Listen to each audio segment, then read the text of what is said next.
Olá, boa tarde, galera aí desse grupo de estudos virtuais em Teatro do Oprimido. Tudo bom? Eu sou Lico Turli e, junto com uma equipe gigante, né, a gente vem fazendo esses encontros lá desde março do ano passado, do dia 23 de março de 2020. E esses encontros, eles têm como objetivo fazer, de uma forma ou de outra, um acolhimento, fazer um exercício, né, de democracia, fazer um exercício de organização política, um exercício de aprofundamento também, né, nos pensamentos de Augusto Boal. Eu sou uma pessoa que assim meio que reclamo muito daquelas pessoas que fazem teatro do oprimido, praticam teatro do oprimido e que não leram todos os livros do Augusto Boal. Eu sou daquele que fala, pô, mas você não leu? As pessoas geralmente vão direto, né, para o jogo, para o exercício, quer logo fazer teatro fórum, né? E tudo super justo, não estou aqui falando mal, não. Mas faz uma oficina, faz 2 oficinas, né? E começam a praticar, que é muito legal. Mas acho que aqueles que pretendem continuar trabalhando, utilizando o TO, é fundamental que leiam Augusto Boal, né?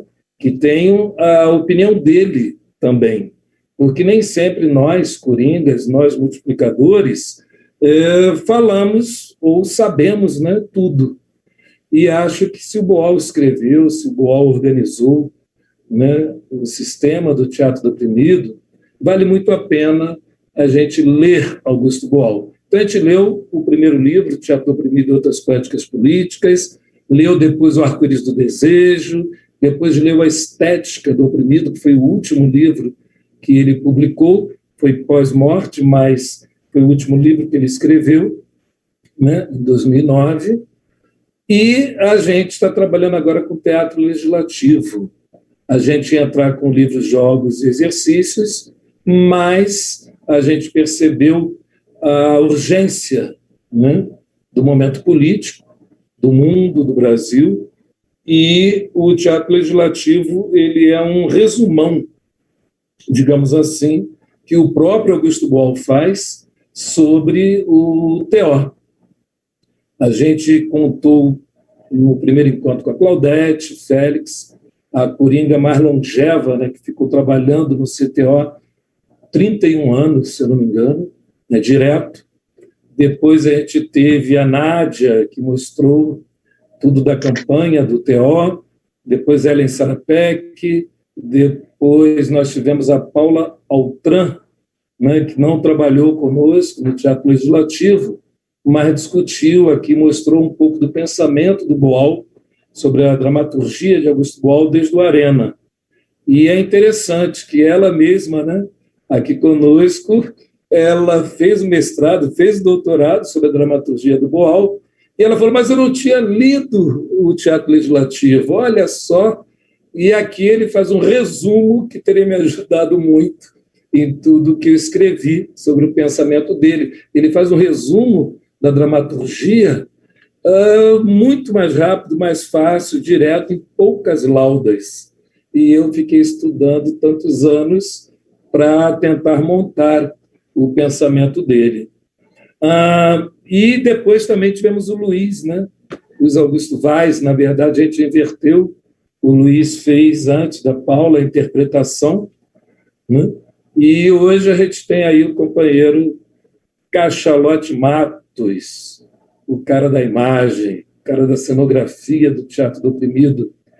O Caixa, ele chega logo depois, ali no finalzinho, na virada exatamente do Teatro Legislativo. Ele não participou do mandato, mas foi ele, junto com o Boal, claro, com todo mundo do CTO, mas ele, principalmente, ele vai colocando em prática, né? Vai conversando com o Boal e vai colocando em prática as novas ideias de Boal sobre imagem, né? E a gente vai estar hoje aqui com o Cachalote Matos, parceiro, que a gente vem trabalhando juntos, dando oficinas, bem bacana. Queria lembrar, né, todo mundo para entrar no canal, dar like, apertar sininho, né, lá no nosso canal do Gesto, no YouTube, a dizer que a realização destes encontros, né, é do Grupo de Estudos Virtuais em Teatro do Oprimido, né, é um grupo que se organizou a partir de oficinas que eu, Cachalote, Bárbara, a gente deu na Bahia, e depois eu dei lá no Ceará. Aí esse grupo, via a pandemia, ele se organiza para continuar os estudos, já que a gente não pôde continuar presencialmente. E também o Instituto Artivista, que é uma organização que nós criamos na Bahia, porque precisa sempre ter um CNPJ, um endereço, para a gente conseguir parcerias e outras coisas com a galera da Bahia. A Faculdade de Artes do Sina de Moraes, que é em Brasília, e que vai certificar esse módulo. A gente já teve antes a Universidade Federal do Sul da Bahia, teve a UFBA, né? Então a gente vai sempre tentando trazer parceiros e parceiras, que sempre tem alguém chato que quer certificado. Mesmo a gente falando, é grupo de estudos, é só um grupo, a gente está batendo papo, entendeu? Não tem nada, não estamos aqui descobrindo nada, estamos lendo um livro, mas não, querem certificado. Aí a gente fala, tá, vamos arrumar um jeitinho aí, bota lá, tal. Então a Faculdade de Arte do Sina de Moraes é a nossa parceira para certificar como curso de extensão, né, esses estudos aqui. Antes que perguntem, no Simpla é automático, né? Aparece lá que vocês participaram hoje ali, mas tem pessoas nossas também que pegam do YouTube. No final a gente tenta verificar, né, quem participou de tudo e tem aí o certificado. E o próprio Gesto também, que é um grande apoiador nosso, né? O Gesto é um grupo de pesquisa que é do Diretório de Pesquisas do CNPq, né? Ele é oficial na pesquisa, liderado pela Antônia Pereira, também tem a galera aí com a gente. É isso. Tá? Então, a gente está lendo esse livro, nós dividimos o livro em pedaços, né?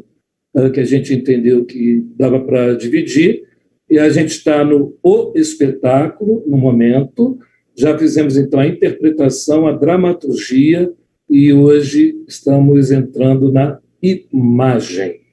Eu geralmente peço a alguém que queira, né, ler, que tenha a voz maviosa, que tenha aí vontade de ler, de participar. Já botei o Kleber na roubada, já botei Simone, já botei Luana. Então, vou perguntar muito rápido, e se alguém gosta de ler, adora ler, vai falar assim, eu quero ler, e fala o nome, e fala, vou ler. 1, 2, 3. Eu quero ler! Opa! Não tem a voz maviosa! Já fechou. Então, a leitura hoje vem com o William. A gente vai ler aí da página 100 até a página 109. Depois disso, o Cachalote entra.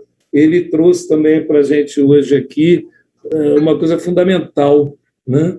Que são os diálogos dele com o Boal, os diálogos do Boal com o CTO sobre imagem, né? Então, vocês são privilegiados de ver como é que internamente a coisa rolava naquela época. Então, com vocês, ninguém mais, ninguém menos do que William Burroughs. Vamos lá, William, é contigo. A mulher descobriu que sempre tinha sido... Não, desculpa, William, lá no finalzinho mesmo. Ok. A imagem da cena, o espaço estético aqui, tá? E de vez em quando eu interrompo, tá, William? Quando eu acho que é alguma coisa que vale a pena sublinhar. Vamos lá.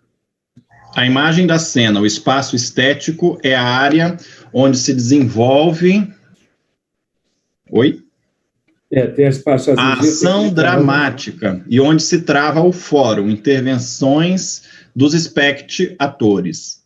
Espaço estético é a criação dos espectadores, basta que olhem atentos em uma só direção para que esse espaço se torne, aspas, estético, poderoso, quente, pentadimensional, 3 dimensões físicas, mais imaginação e memória, dimensões subjetivas.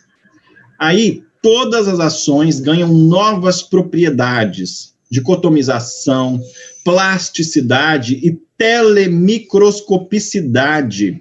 O ator, nesse espaço, se dualiza, é ele próprio e é também o personagem. Os objetos significam não mais apenas o que sempre foram, mas passam a ser aquilo que a nossa memória e a nossa imaginação nos permitem criar. São o que queremos que sejam e não o que objetivamente são. E todo gesto pequeno se engrandece, e o que estava distante se aproxima no tempo e no espaço. Digo que o espaço estético é uma criação dos espectadores. Por quê?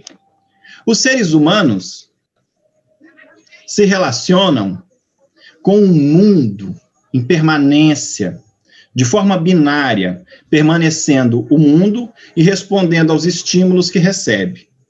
Diante da variação da intensidade da luz, o diafragma do olho aumenta ou diminui. O corpo se retrai ou se expande segundo o frio e o calor. Da mesma maneira, a uma pergunta que nos fazem, imaginamos resposta. Mesmo o silêncio é ação. Estamos em permanente diálogo com o mundo exterior, recebendo estímulos e produzindo ações. Mesmo dormindo, mudamos de lado, bate o nosso coração e respiramos sem parar. Quando se torna espectador, o ser humano suspende por algum tempo sua necessidade de agir, de ação. Para onde vai essa energia? Que continua existindo, mas vai para o lugar onde está o objeto de sua atenção, seja pessoa ou coisa. Em torno dele, cria-se o espaço estético. Quando muitas pessoas olham na mesma direção, mais intenso é esse espaço. Isso pode acontecer de forma premeditada, em um palco, arena ou qualquer outro. Me perdi aqui. Ele vai botar lá, lugar. Ah, tá aqui, é porque a minha caixinha tá aqui. Ou qualquer outro lugar, de forma inesperada, como, por exemplo, durante um incidente cotidiano, um acidente na rua. Recentemente, a votação do orçamento na Câmara terminou em pancadaria. Vereadores quebraram vidros, jogaram cadeiras para o alto, puxaram revólveres e chegaram a atirar um microfone na cabeça do presidente da sessão, que sangrou.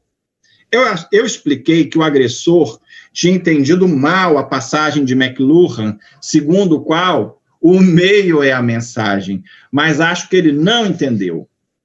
Durante a algazarra, espocavam mini-conflitos em todo o plenário. Pessoas que já tinham discordâncias anteriores, estimuladas pela violência, aqui e ali, criavam confrontos paralelos. A atenção dos espectadores presentes estava centrada na mesa, onde ocorria o quebra-pau maior. Uns queriam que a sessão prosseguisse, outras interrompê-la. Sempre que explodia nova arruaça, por alguns momentos, parte da plateia para lá dirigia seus olhares e, ipso facto, criava um novo mini-espaço estético. Os novos atores dicotomizados, cada um era, ao mesmo tempo, o homem e o vereador, um envolvido na briga e o outro mostrando como era valente, eram energizados pela plateia, o que provocava o inevitável overacting. Frases como, não encoste em mim, não me segura, tinham como evidente subtexto, por favor, me levem para longe daqui. Até que um vereador, gordo, baixinho, um desses que costumam entrar mudos e sair calados, uma dessas vozes silenciosas que pululam no plenário, o que estava bem comportadamente sentado em sua cadeira, ao perceber fotógrafos e telerepórteres com câmeras em punho, não resistiu ao apelo da propaganda gratuita e saltou em cima de sua bancada, dando gritos guturais, estertóticos, que deixariam Johnny Weissmuller, o famoso Tarzan, envergonhado. Fez gestos florestais e ameaçava saltar, mesmo sem o cipó de sua bancada, para cima da mesa, a 30 metros de distância. Todos se voltaram para ele, mas, vendo de quem se tratava, pessoa sem o menor interesse, insignificante, deixaram logo de olhar. O mísero vereador, no primeiro momento, centro das atenções, ampliou o gesto e a voz retumbante, mas logo depois, vendo-se abandonado, desinflou, arrefeceu o ânimo, desceu da bancada e, bem educado, sentou-se outra vez no seu lugar de sempre, cabisbaixo, murmurando, só porque eu sou baixinho, e emudeceu para sempre. Esse é o tremendo poder do espaço estético criado pelo espectador, usufruído pelo ator. Por isso, é necessário democratizá-lo. Continuo, quer comentar? Rápido, William. O espaço estético, ele mesmo vai dizer daqui a pouco, ele vai mostrar melhor no arco-íris do desejo, né? Mas é incrível como o Boal consegue realmente nos ensinar o teatro com tanta facilidade.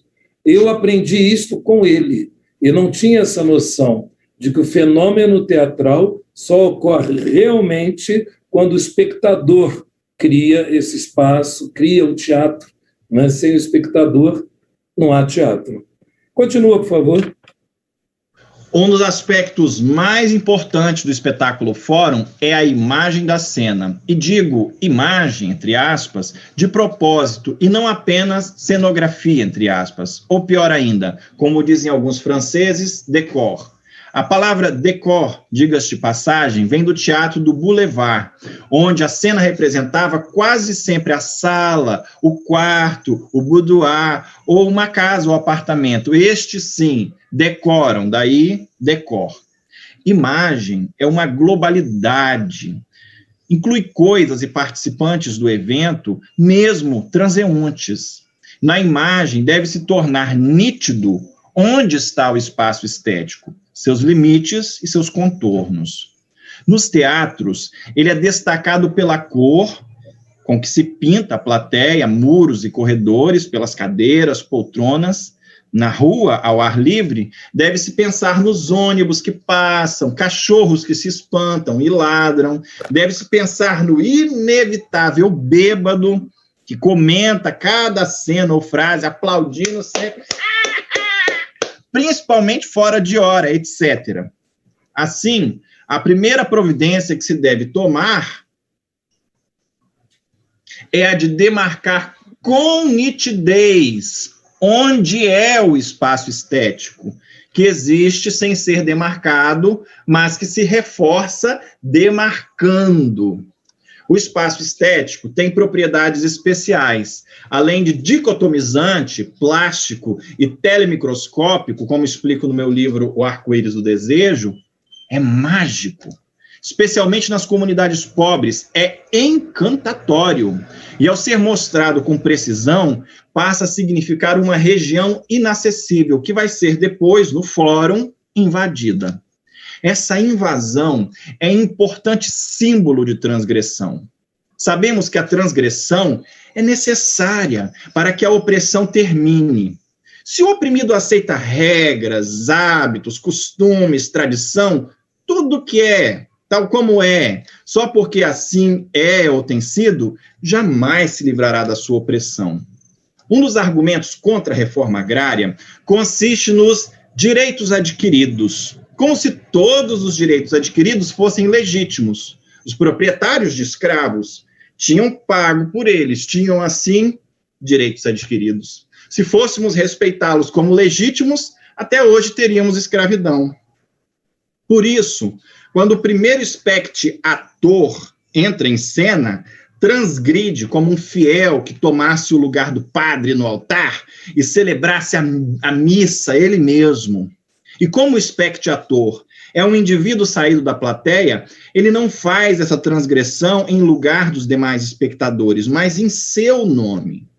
O ator age em lugar dos espectadores, o especte-ator em nome deles, porque qualquer espectador pode se sentir representado ou não, e neste caso pode também entrar em cena e dar a sua própria versão. É importante que o espaço estético seja bem determinado, especialmente porque trabalhamos quase sempre em locais visualmente poluídos, campos de futebol, basquete, escadarias de edifícios, ao ar livre. É preciso que, ao ver o espaço estético, todos percebam seus limites físicos, para que a transgressão seja mais evidente. Não basta um ciclorama no fundo, um tecido colorido pendurado atrás dos atores, ou uma lona no chão. É preciso que esses elementos tenham tido um tratamento estetizante. Não podem ser feitos e ter a aparência de objetos encontrados no dia a dia.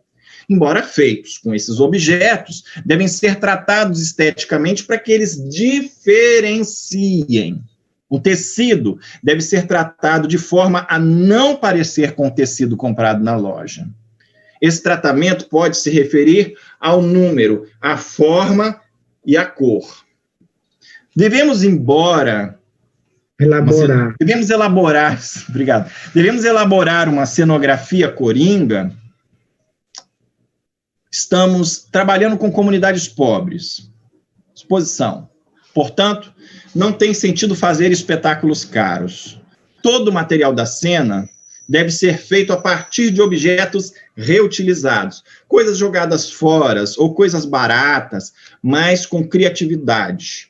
Devemos utilizar especialmente aquilo que é encontrável com facilidade na própria comunidade. O grupo Los Teatreros Ambulantes de Puerto Rico, de Rosa Luisa Marques, elaborou um espetáculo cheio de vestidos de casamento e damas de companhia, bispos e militares, todos belamente vestidos com roupas de papel de jornal. Tudo, absolutamente tudo, feito com papel daquelas bobinas que sempre sobram nos grandes jornais e que as vendem a preço de ocasião.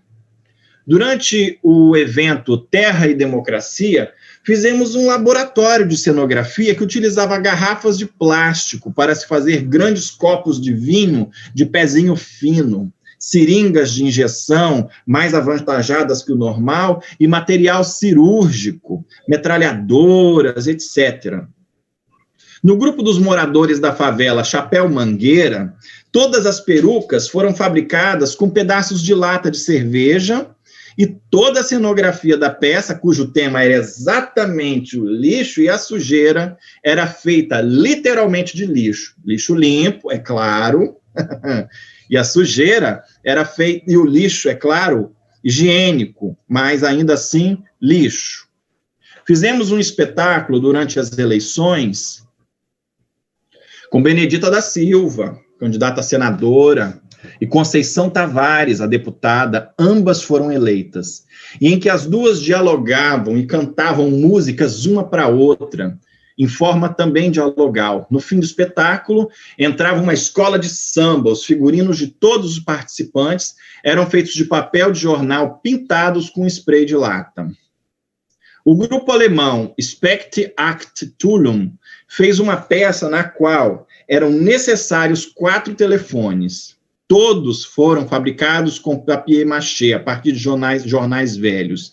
E cada um tinha o tamanho do poder que usava, desde o menorzinho, que cabia na palma da mão, até o maior, que era mais alto que a sua dona, e com ele se abraçava.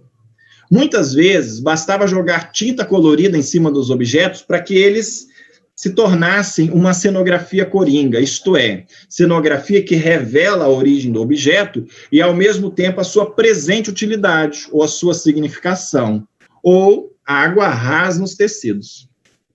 No velho teatro de arena, Flávio Império e Marcos Weinstock, em espetáculos memoráveis como O Melhor Juiz, O Rei, Lope de Vega, de Lope de Vega, a Feira Paulista de Opinião, de múltiplos autores, faziam cenografias totalmente baseadas em materiais descartáveis. E, no entanto, a impressão que se tinha era de nobres, príncipes e princesas no primeiro caso, e faustosos programas de televisão no segundo. Usava-se tudo, até arreio de burro que a Prefeitura de São Paulo descartava, estava em vias de se motorizar, escadas e janelas de demolição, sobras de indústria de couro, tudo, gente, tudo. O Le Nouveau Badage arrive do CTO de Paris, o personagem da mãe...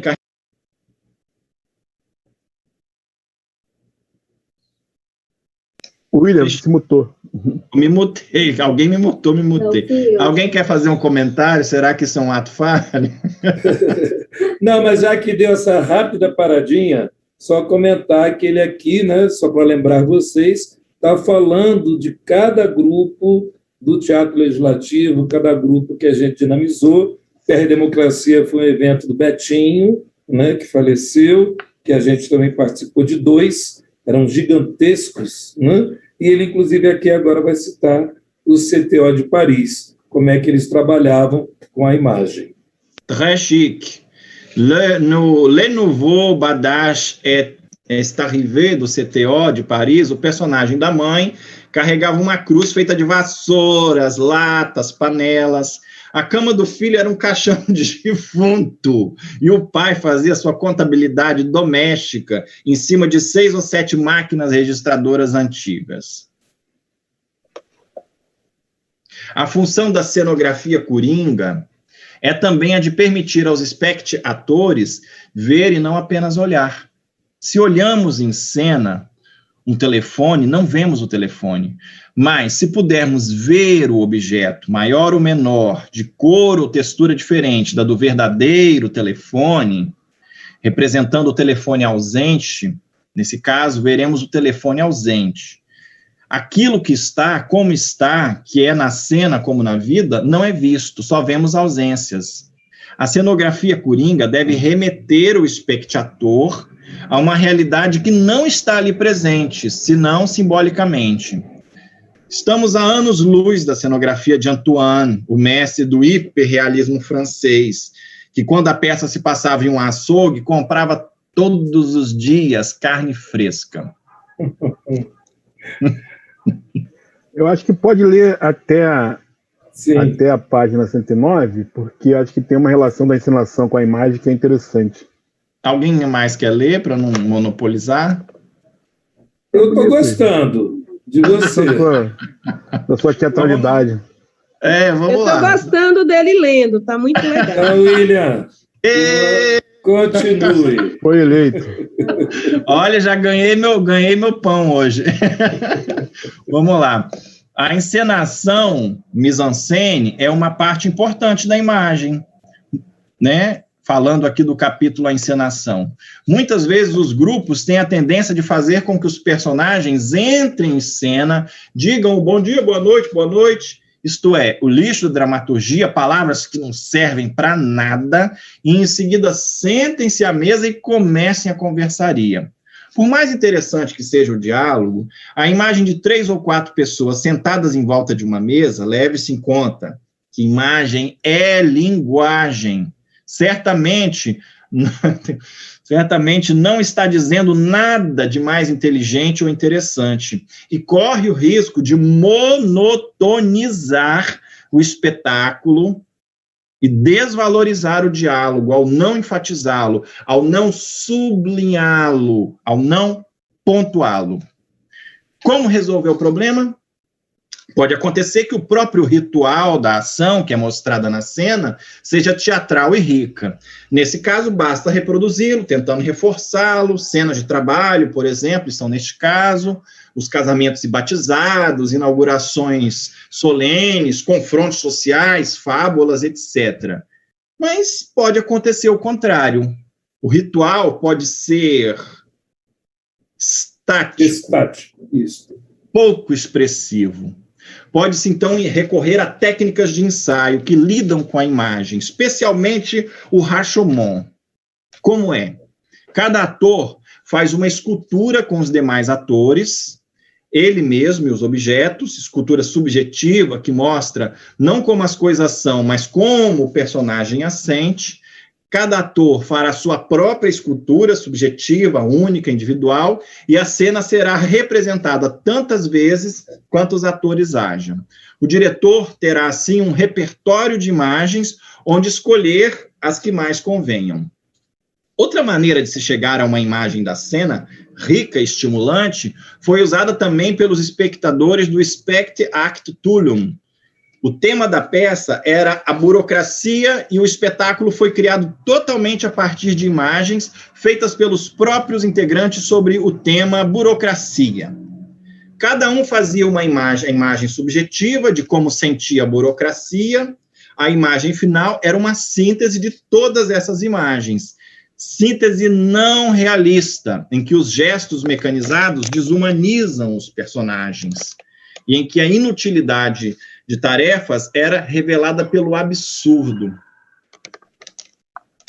Categorias da imagem. Existem várias categorias da imagem. A primeira é a imagem sensorial. Imagem sensorial. Em espetáculos públicos, gosto de fazer uma demonstração mostrando-me primeiro a mim mesmo, meu corpo, e perguntando à plateia o que está vendo. Ah, um homem. Mostro uma cadeira, respiro. A pergunta, uma cadeira, respondem. Esta é a imagem sensorial, a primeira categoria da imagem, aquilo que a gente vê e convenciona chamar pelo mesmo nome. Mesa, carro, pássaro. Imagem mnemônica. É aquela que o observador completa aquilo que efetivamente vê com elementos que existiram em outras circunstâncias, mas não estão agora presentes. Eu me sento na cadeira e faço o gesto de escrever à máquina. E mesmo não existindo máquina, os observadores verão a máquina que existe nas suas memórias. Ou toco um piano, imaginando ou lembrando, ou falo no microfone, ou bebo um copo, bebo de um copo ou de uma garrafa, enfim. Os espectadores verão os objetos que existem, mas que existiram um dia, existem ainda hoje nas suas memórias. Os gestos devem ser precisos para que os observadores reavivem as suas memórias. Do contrário, surpresas. Um dia, numa oficina, feita numa cidade quase rural, La Chaux-de-Fonds, na Suíça, eu estava fazendo uma demonstração sobre a imagem mnemônica e desfilei os objetos acima. Incluí também um volante de carro e gesticulei o melhor que pude como um motorista dirigindo um carro.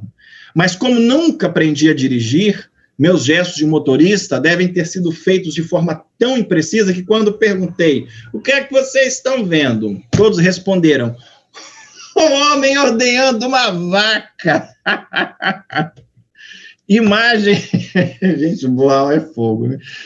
Se eu só falar bem rápido, então, William, tem o exercício, por exemplo, a homenagem a Magritte, né, que se aproxima bastante disso tudo que ele falou. Quando você transforma o mesmo objeto, né, através dos seus gestos, e vai perguntando ao público o que é que eles estão vendo. Na verdade, estão vendo uma garrafa, uma cadeira, uma mesa, mas, através dos gestos, se fala o que tem na memória, né? E é muito interessante, funciona bastante. Vai lá, imagem imaginária. Vamos fechar um comentário aí. Um minutinho. Mas, na homenagem a Magritte, parece que é diferente da imagem mnemônica, né? Porque ele fala na imagem mnemônica o próprio corpo fazendo algo sem o auxílio do objeto. Sem o objeto. Eu acho que objeto. No estaria mais você tem um objeto. Estaria próximo do Grotowski, né, nesse momento.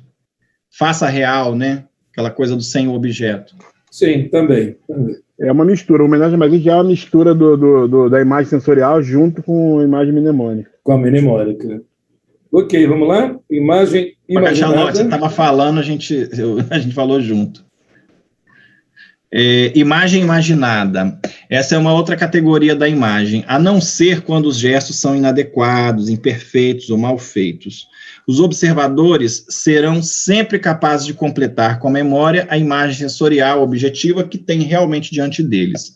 Mas pode acontecer que a imagem seja representada de tal forma que não seja possível ou não seja adequado completá-la apenas pela memória. O observador recorre à sua imaginação. Um homem, por exemplo, com os braços abertos para estrangular alguém de pé ou em cima de uma cadeira, pode provocar visões completamente diferentes nos observadores. O monstro de um filme de terror, o Drácula, o King Kong, um louco, o pintor que pintou o chão e agora não sabe como sair de cima da cadeira sem estragar a pintura, enfim. Diferentes possibilidades. Neste caso, trata-se de uma imagem projetada, isto é, cada observador projeta sobre a imagem existente, real, suas lembranças, desejos, medos que guarda consigo, conscientes ou não. A interpretação não está na imagem, mas no observador. A imagem está nos olhos e não no objeto. O objeto está fora, longe de nós. A imagem dentro, em nossos olhos, no nosso cérebro. Na verdade, toda e qualquer imagem é polissêmica, comporta muitas interpretações. E nisso, precisamente, reside a riqueza do teatro-imagem. Se os espectadores já sabem o que significa uma imagem, nada mais irão sobre ela projetar. Ao contrário, se pensando, pai, faço a imagem de um homem severo, as pessoas podem sobre ela projetar um sargento, um professor, um padre. Imagem simbólica. Bandeira, pátria, verde, esperança, céu, azul, vermelho, perigo, 2 dedos em círculo, ok, nos Estados Unidos, pornografia no Brasil. Imagens nacionais, maquê, italiano, puff, francês, são imagens do tipo, isso significa aquilo. Não tem valor como linguagem prospectiva, apenas denotam um significado que lhes é atribuído. A busca da imagem subjuntiva. Eu gostaria agora de fazer algumas observações sobre os usos das imagens coercitivas que sofremos no dia a dia. Dizem que vivemos num mundo dominado pelas imagens, é verdade que as imagens nos dominam, principalmente as da televisão, com a qual é quase impossível um diálogo transitivo. Existe apenas o monólogo. Em relação aos jornais, um mínimo de liberdade é deixado ao leitor, que pode escolher seu ritmo de leitura, a página, as notícias, e até certo ponto, imaginosamente, rediagramar por conta própria o jornal inteiro. Com a TV, nenhum espaço nos é deixado. Só nos resta a obediência, só nos resta bater continência à tela. Beleza. Ok. Ok. Então, a gente está aqui com o Caixa, né, que ele vai conversar um pouquinho para a gente sobre esses pensamentos aí do Boal, né? O Boal vai desenvolver exatamente após o teatro legislativo, ele vai começar as pesquisas sobre a estética do oprimido, e não é à toa que ele conclui aí essa ideia da imagem, e depois vai entrar com som. Palavra, imagem e som serão a base que Boal vai usar na estética. Chega mais Cachalote Matos. Vamos apresentar o Cachalote, né, galera? Espera aí. Deixa eu achar aqui. Luana, tem aí? Onde é que está? Aqui, peraí, Caixa, segura o Caixa. Eu me apresento. Não, vai apresentar aqui, pô. Peraí. Luana, você tem na mão? Então, Ô, Lico. Quer que eu mande para você? Quem é esse Cristiano, hein? Cristiano. Lê aí, Luana. Cristiano Matos, o amante latino, doutorando em artes cênicas pela UERJ, mestre em artes cênicas pela Unirio e cenógrafo pela UFRJ. Vocês estão me ouvindo? Consultor de imagem do Centro de Teatro do Oprimido, trabalhou com Augusto Boal entre 1998 a 2009. Integrante do Gesto, grupo de estudo em teatro do oprimido, que atua desde 2010 na inclusão do teatro do oprimido em programas de graduação e pós-graduação universitária. Integrante do coletivo Cor do Brasil, grupo que pesquisa a temática racial através da estética negra. Integrante do coletivo Se Anda, de cinema negro, cenógrafo da companhia de teatro Os Ciclomáticos, pesquisador da estética do oprimido, ministrou oficinas em Angola, Senegal, Guiné-Bissau, Moçambique, Berlim, Croácia, França, Califórnia, Estados Unidos, Taiwan e diversas regiões do Brasil. Realizou diversos trabalhos de cenografia em teatro, cinema, eventos e em exposição. E obrigado, gente, agradeço aí, não precisava tanto. Tenho que agradecer o convite, né? Sempre é bom falar sobre a experiência da estética do oprimido, que é o que norteia meu trabalho de cenógrafo, mesmo sendo um cenógrafo profissional, né? Vamos dizer assim. E então, como o Lico falou, eu começo essa ideia de trabalhar cenografia quando eu chego no CTO em 97, faço um curso chamado Mãos à Arte. Então eu vou para o CTO a partir da capoeira, né? Treinava capoeira em Angola.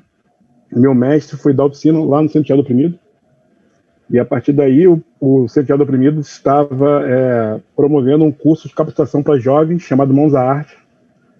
E era um curso de cenografia, é bom falar isso, né? Era um curso nas áreas técnicas, cenografia, iluminação e indumentária. Isso em 97 ainda. E eu me interesso por cenografia, pela parte de imagem, faço esse curso. Logo depois, em seguida, sou convidado pelo Centro de Teatro do Oprimido a fazer uma espécie de teste para criar a cenografia para um dos grupos, que era a Maria do Brasil. E dependendo de como fosse, eu continuaria fazendo a cenografia, né?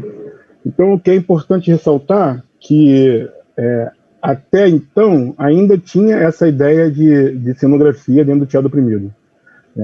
Era uma ideia de capacitar um profissional que conseguisse entender a linguagem do que o Boal estava pensando, mas ainda tinha essa ideia. Eu aprendi muito essa parte de adereço, de utilizar material reciclado com o Luiz Vaz, que esteve aqui, é importante falar, né? Então, eu aprendi muita coisa com o Luiz, de pegar material e transformar para poder virar coisas da cena, né? Imagens da cena.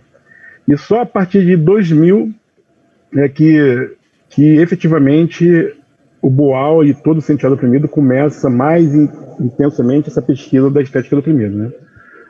Eu vou falar disso depois, talvez, de repente, no próximo encontro, né? Eu dei essa breve introdução para a gente poder entender da onde que eu venho e para onde que a gente vai falar nesse papo, né? Então, aí no texto que foi lido brilhantemente pelo William, né? Obrigado, William.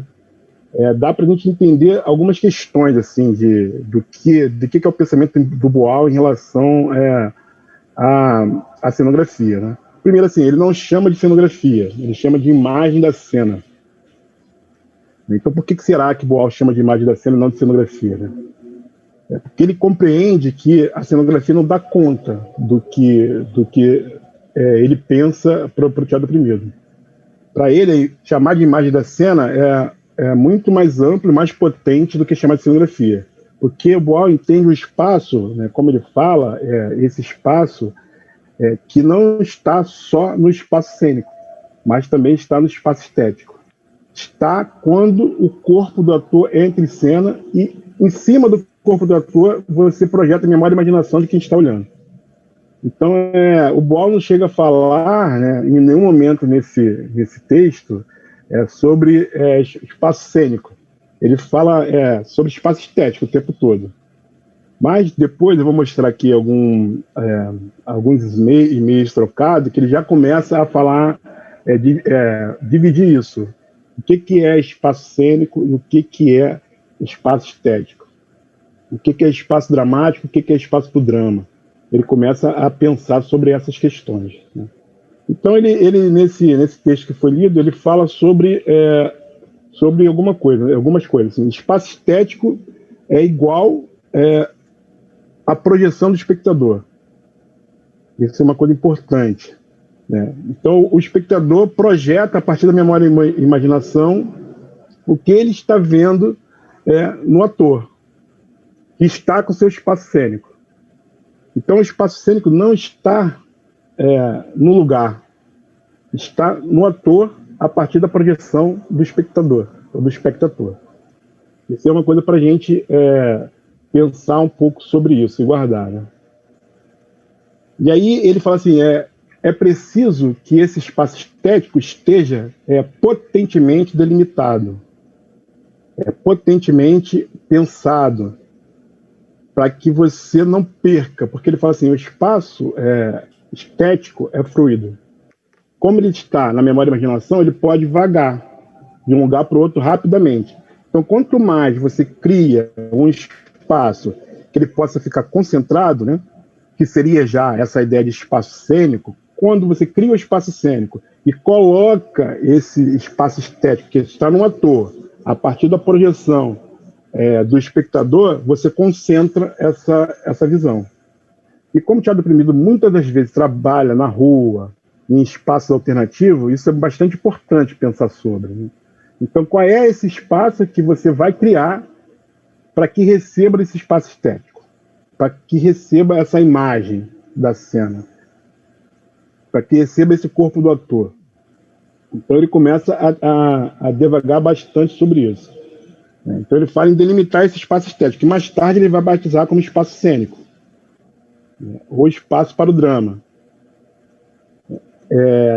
Ele fala também, já começa a falar sobre objeto encontrado, objeto transformado e objeto criado. Ele fala assim, porque o objeto, né, a imagem da cena não pode ser colocada em cena exatamente como ela é. Ela precisa ser estetizada. Não dá para a gente criar esse espaço apenas com pano de fundo, ele fala, ou com uma lona comprado na loja. A gente precisa ter uma opinião sobre ela, precisa pensar sobre esses objetos em cena, né? Então não dá para você imitar a realidade como ela é e botar em cena, porque segundo Boal, isso não dá conta de você pensar sobre essa imagética. Então ele já começa a falar sobre três outras coisas que lá na estética do oprimido, lá na frente, a gente vai trabalhar bastante, que é sobre objeto encontrado, objeto transformado e objeto criado. Ele fala um pouco sobre essas questões. E ainda aí no texto ele fala sobre uma cenografia coringa, que ela é feita a partir do lixo limpo, ou do material descartado na própria comunidade dos grupos populares. Então isso é de suma importância, né? Ele implementava uma ideologia de que os cenários não deveriam ser cenários absurdamente caros. E as soluções deveriam ser encontradas a partir do material abundante na comunidade. Até então, ele ainda não fala em essa produção estética ser feita pelo próprio grupo. Nesse texto ainda não fica claro, mas aí já é o começo desse pensamento sobre a estética do oprimido, né? Então isso já existia dentro da ideia do teatro oprimido. A partir daí, tanto é que eu consultei aqui o Lico antes de a gente começar. Então Boal lança o Teatro Legislativo e o próximo livro que vai ser lançado é o Estética do Oprimido, em 2009, infelizmente lançado logo após a sua morte. Então ele fica de 96, né, até 2009 trabalhando sobre essa ideia da estética do oprimido, que é justamente capacitar os grupos, ou proporcionar, ou provocar, acho que eu gosto melhor da palavra provocar, o grupo a pensar esteticamente sobre a sua própria produção, a partir da imagem, da palavra e do som. Então, como provocar esses grupos a produzir essas imagens? E por que isso? Logo lá no início desse texto, Teatro Legislativo, ele fala sobre essa potência da televisão em criar imagens onde a gente não consegue nem parar para pensar ou nem escolher de que forma a gente vai ver essas imagens. Elas são postas como se fosse uma rédea para cavalo, e fala assim, é isso que você tem que ver dessa forma, nesse ritmo, nessa cor, nessa velocidade. Então é justamente você trabalhar contra o meio hegemônico de manipulação. É um pouco a luta de Boal, né? E isso foi percebido, né, principalmente depois que a gente trabalhou com os grupos, com a estética do oprimido, que os grupos tinham uma tendência a reproduzir as imagens da cena exatamente como eram contadas. Então, por exemplo, se a cena acontecia numa sala de jantar, a tendência do grupo era pegar uma mesa, pegar uma cadeira, montar a sala de jantar, se possível até o próprio macarrão pronto, do jeito que é. E o Boal falava, não, a gente precisa pensar, criar metáforas sobre isso, não precisa ser dessa forma realista. E ele acreditava que isso era uma influência muito grande da televisão, desses meios de dominação. E ele vai trabalhar muito profundamente sobre isso entre 2000 e 2009, até o livro ficar pronto. Então, o laboratório funcionava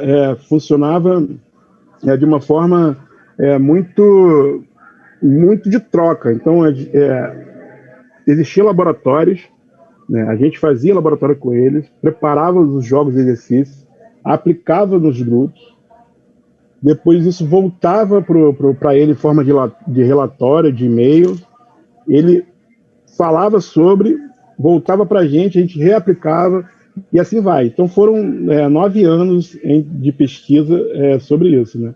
E aí fica a pergunta assim, se Boal já tinha escrito isso lá no Teatro Legislativo, por que essa estética do oprimido demorou tanto a se materializar? Eu penso que na época, nos anos 2000, o CTO, o Centro Teatro do Oprimido do Rio, estava trabalhando com 10 grupos populares. Então tinha um ambiente muito fértil para poder se aprofundar essa pesquisa. Eram 10 grupos populares e uma equipe bastante coesa, que acho que ali foi possível aprofundar essa proposta de Boal.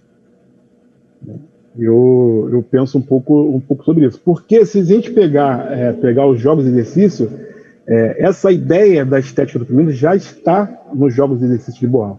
O que ele faz, eu penso que o que ele faz é mudar o suporte.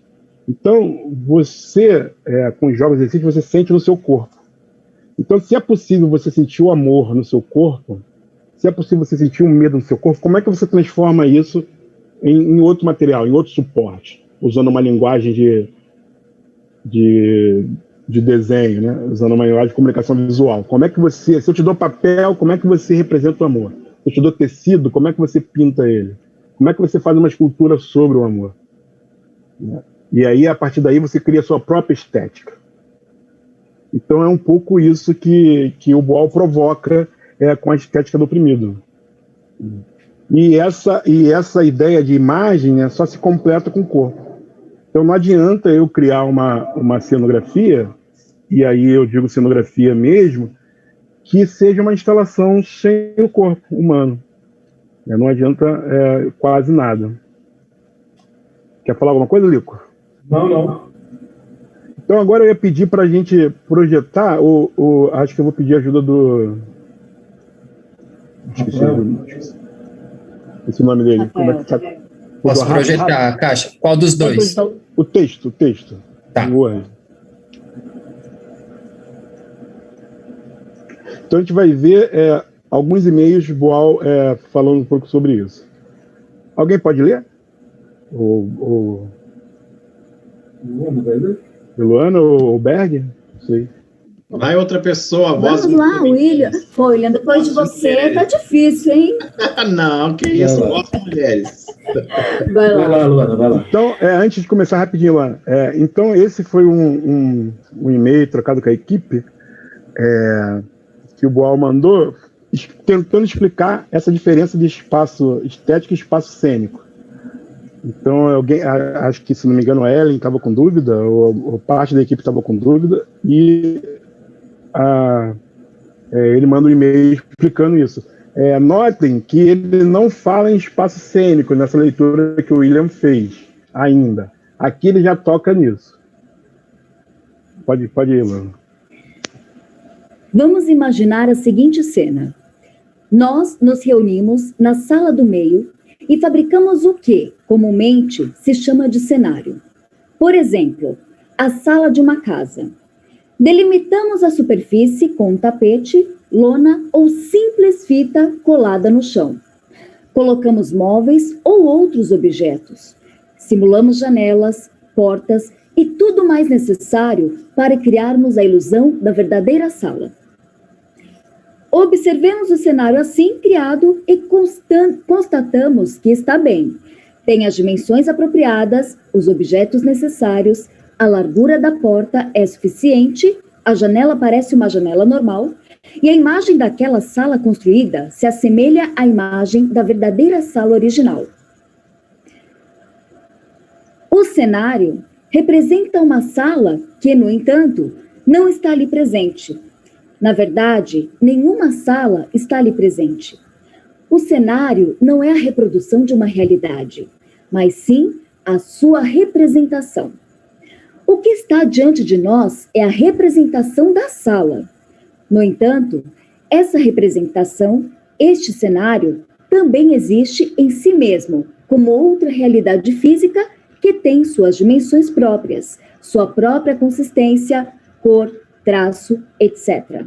São duas realidades, a da sala original e a da sua representação. O teatro trabalha com esta, inspirada naquela. A representação é a sala vista com os olhos. Ideias, emoções, conhecimento, desejos, etc. Do cenógrafo, autor, diretor, elenco. É uma visão da coisa e não é a coisa. O cenário simula ser o que não é. Está em um lugar do simulado. É o simulador, que também existe presente, mas não é o simulado, apenas pressuposto. Até aqui, tudo é muito simples. Construímos um cenário que representa um lugar determinado. E a este cenário damos o nome de espaço cênico. Ali vai se desenvolver uma ação dramática. Tudo bem, tudo normal. Antes de começar o espetáculo, eu chamo vocês para o canto oposto a esse cenário que acabamos de construir. E me sento em uma cadeira qualquer. Quero explicar alguma coisa a vocês antes de, como ator, representar um monólogo dentro do cenário que acabamos de construir. Vocês se sentam à minha volta. Ficam atentos, observando o que eu faço. Só um momentinho, por favor. E digo, sem fazer nada mais do que prestar atenção ao que digo e faço. Eu tomo a palavra. Falo muita teoria abstrata e como uma história concreta. Faço um ensaio da mesma peça que vou representar em poucos minutos mais. Ao contar a história, tenho que imitar alguém, sua voz e seus gestos, seu andar, suas frases típicas, etc. E tenho que usar a cadeira como se fosse o banco de um carro, ou de uma plataforma onde faço um discurso, ou a mesa da sala cenográfica que acabamos de construir, ou que seja necessário a história que estou contando. Naquele espaço vazio onde me movo, agora não existe nada, nem a cadeira é necessária. posso dispensá-lo. No entanto, aquele espaço está densificado, carregado de imagens, emoções, ideias, avaliações. De onde veio tudo isso? Tantas construções imaginárias que não podem ser apalpadas com a mão, como a cadeira e a porta? Vieram de vocês mesmos que sobre mim projetaram essas ideias, recordações, imagens e emoções.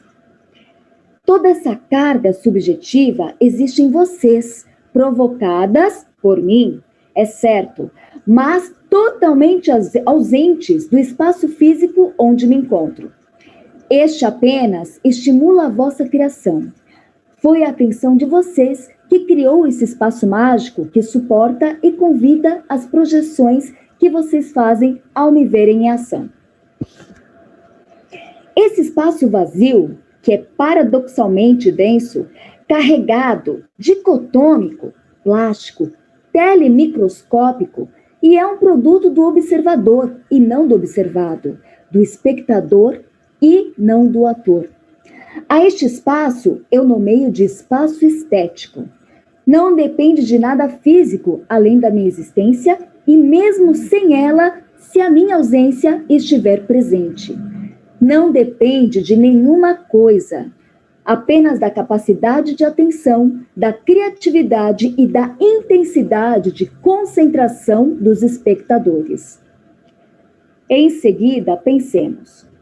Quando vocês olham para mim, o espaço onde me encontro não é delimitado por nada mais do que a própria atenção de vocês. E, assim, essa atenção em mim concentrada pode passear em torno do meu corpo, sem limites estabelecidos, pode até afastar-se de mim. Mesmo que não vagueie, pode fazê-lo. Terminada a minha demonstração, vou para o cenário, o espaço cênico, para representar o mesmo monólogo que acabo de demonstrar. Mas o espaço estético onde me encontro não me abandona, porque vocês me seguem com o olhar, e esse espaço estético é vossa criação. O inevitável acontece. O espaço estético, agora delimitado pelo espaço cênico, tende a tornar-se mais concentrado dentro das dimensões físicas do cenário, que é mais limitado. O espaço estético se aconchega dentro do espaço cênico e tornando-se mais concentrado. Os dois espaços se amalgamam.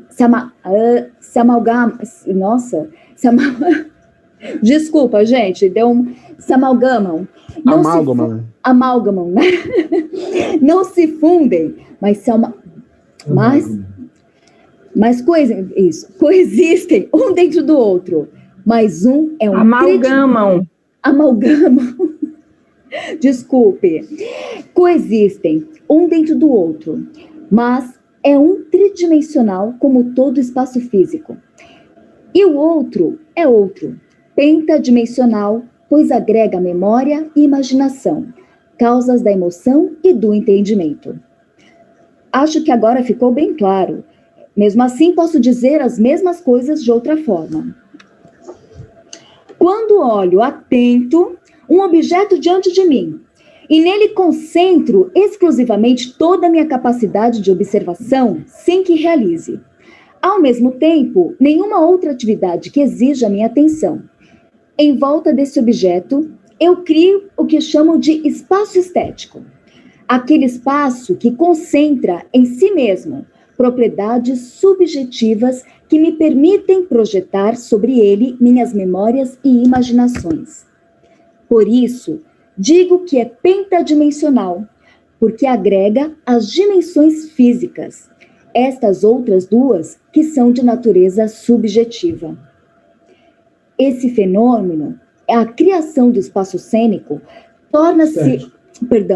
a criação do espaço estético torna-se maior e mais evidente quando observamos não um objeto qualquer, mas algo que esteja impregnado de nossas recordações. Um objeto de infância, um presente de pessoa amiga, a casa onde moramos na juventude, etc. Aqui, Imaginação e memória provocam a eclosão de emoções, passadas e presentes. Mais intenso ainda se torna o espaço estético, quando se torna dinâmico, que é o que acontece quando temos diante de nós seres humanos em confrontação, como é o caso de uma cena teatral. Neste caso, agregam-se ainda além das memórias, imaginações, emoções, os nossos desejos e a empatia ou antipatia criada com os personagens. A ação dramática é movimento, e todo movimento é atraente, porque cria suspense. Continuar ou parar, por aqui ou por lá. Desde berço, bebês somos atraídos pelo movimento, e é por isso que a nefasta televisão não para nunca uma imagem, nem a ralenta, apenas acelera e não nos deixa ver o que pretende nos mostrar. O espaço estético é parte essencial do teatro essencial. Este espaço estético é, por sua própria natureza, fluido, porque a sua extensão não tem limites metrificáveis, e nossa atenção vagueia, passeia, distrai-se, a fim de domá-lo e determiná-lo em limites certos e claros. Criou-se o espaço cênico: arena, palco, picadeiro, caminhão, tablado. Esta determinação serve para concentrá-lo e para conter, manter e centrar a intensa atenção dos espectadores, que é, na verdade, a criadora desse espaço estético, dentro de limites razoáveis, onde possa ser dirigida segundo as necessidades do espetáculo e da trama. No início dos primitivos cantos ditirâmbicos, antes que existisse, de forma organizada, como também nas antigas escolas de samba carioca, o espaço estético estava colado aos participantes que eram móveis e movia-se com eles. Os anfiteatros gregos e os sambódromos modernos vieram cercear esta liberdade. A liberdade de escolha do espectador é reduzida àquele campo observável, pré-determinado, iluminado, diante das arquibancadas cheias de gente na plateia escurecida. E não adianta de que cada espectador que criava o seu próprio estético ao sabor do seu próprio desejo. A fim de conduzir a atenção do espectador para determinados microespaços dentro do espaço estético, aprisionado dentro do espaço cênico, que é apenas a sua vestimenta, conta-se com a ajuda da luz, que se concentra ou dispersa, segundo as necessidades, e da imagem como um todo, que através da cor e do traço, valoram cada segmento visível desse espaço. Pode abaixar? Descer. Eis que foi claro. Tema para seminário, porque sem que se entenda o que é espaço estético, jamais entender-se-á o que é teatro. Sem mais, Augusto Boal, vosso conselheiro e amigo. Ellen, faltou só acrescentar em algum lugar que o espaço estético é imaterial, ao contrário do espaço cênico, cenário que existe como coisa que pode ser tocada. Beijos, Boal. Beleza, pode parar por aqui, por enquanto. Pode parar aí, por enquanto. Então, deu para entender um pouco o que ele propõe, o que seja espaço cênico e o que seja espaço estético. Então, isso já é 2007, 2008, né? Então, já tem um salto entre 96, quando ele escreveu isso, para 2008, mas vejam que não perde a essência do que ele escreveu. Ele só nomeia o que seria o espaço cênico para ele, né? Ele ainda aprofunda mais. Então, o espaço cênico está dentro do espaço físico, né, que seria o teatro, uma sala, a rua, enfim. E ele vai aprofundando essas questões sobre espaço. Algum comentário? Querem perguntar alguma coisa? Nico quer falar? Alguém? O microfone está fechado, Lico? Oi. Depois eu quero. Bom, não pode ser você, não, enquanto o Lico se abre. Ali. Ok, consegui aqui, rapidinho. Não, só lembrar aí para todo mundo, né, que o Boal, ele, apesar de voltar a morar no Rio, trabalhar no CTO, ele continuava trabalhando pelo mundo inteiro. Então, por isso, esses e-mails. Então, ele ficava no Brasil, no Rio, discutia com o CTO, ia embora, o CTO continuava trabalhando, e alguma dúvida se colocava para ele, e ele devolvia por e-mails. E esses e-mails que o Cachalote recebeu, que ele recebeu, que naqueles computadores antigos do CTO deve estar cheio ainda, né, são ouro, são, assim, material que não foram publicados, né? Talvez um dia o Gesto assuma essa responsabilidade, e onde ele vai esclarecendo a sua equipe, né, o seu pensamento. Só isso, Caixa, eu queria só dar esta lembrada aí para a galera, né, por que essa comunicação por e-mail para o Hélio, para o Flávio, para o Caixa. Fala, Norma. Oi. Tem duas situações, as duas eu quero te perguntar. A primeira, a gente fez na luta antimanicomial, a louca, e a gente ia, tipo assim, para um bar ou restaurante, éramos 4. Aí uma delas dispersava muito. Aí, para a gente, o espaço estético era entre as mesas falando com as pessoas, só que cada uma tinha o seu momento. E uma dispersava e fugia daquele espaço e criava o dela assim isolado. Aí a gente, na avaliação, pedia, tanto em relação à emoção, que ela deixava a emoção tomar de conta dela e saía da cena, como em relação a essa delimitação, se seria isso. E a outra, na peça da louca, na doméstica, o tema era a fome que ela passava na casa. Então, a gente fez cenicamente uma geladeira enorme com a corrente gigante amarrada, fechando a geladeira, né? Então, estava ali simbolizando a fome que ela passava, em relação a esse espaço estético. E essa segunda foi uma peça que o Boal nos desafiou em 2008, para que você poderia transformar uma cena em um espetáculo. E aí a gente transformou a Deu a Louca na Doméstica em espetáculo. Entendi. Você falar nesse sentido aí. Eu posso rapidamente, Caixa, só falar que isso é roubar a cena, né? Literalmente, ela roubava a cena. É interessante, Norma, que você fala, porque o ator, quando ele domina, quando ele percebe, né, que ele pode conduzir esse espaço estético, que ele pode puxar para ele, para um lado, para o outro, ele pode, inclusive, roubar a cena, aparecer mais, né, do que o espetáculo. Eu estou falando de tom jocoso, mas esse domínio, né, ele existe mesmo. Às vezes o papel é pequeno, a pessoa puxa para um lado, puxa para o outro. Estou falando no sentido, né, de brincadeira, mas isso existe. Vai lá, Caixa.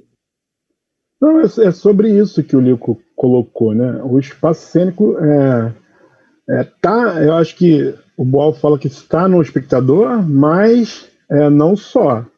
Para mim, está na relação entre o espectador e o ator. Enfim.